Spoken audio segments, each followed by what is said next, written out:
I'm Daisy Martinez and welcome to Latin Cooking 101.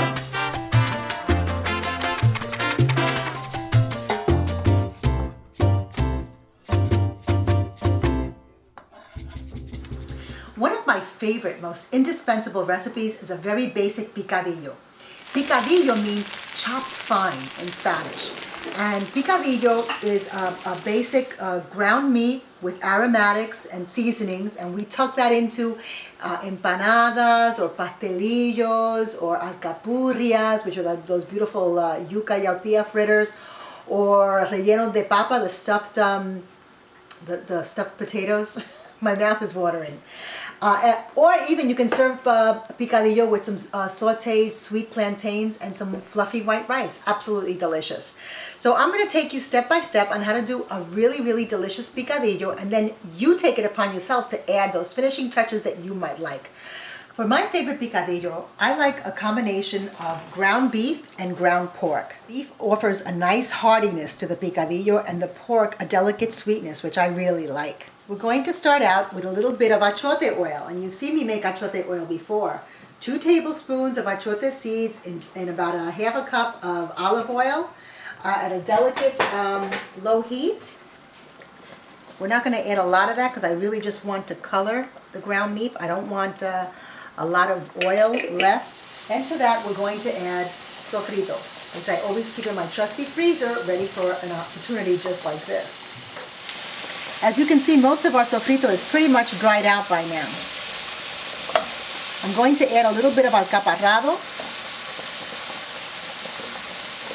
because acid or brine makes any dish immediately more interesting. Then I'm going to add some salt, fresh ground pepper, and cumin. And you can do this to taste. If you feel after you add the meat you need more seasoning, then by all means add more. The reason I want the sofrito nice and dry before I add the meat in is because I don't want a lot of water in here. The meat will boil and not cook well. I'm going to add the chopped meat and break it up into the sofrito.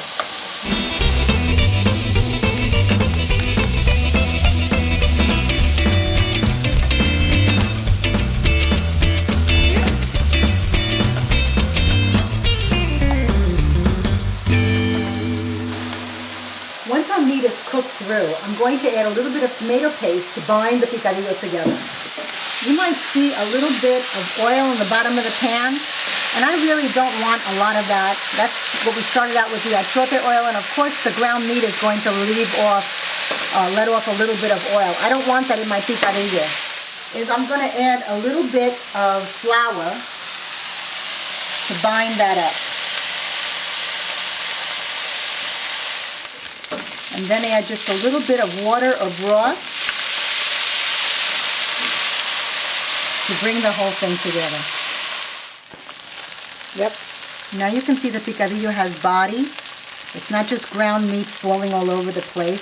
It holds together.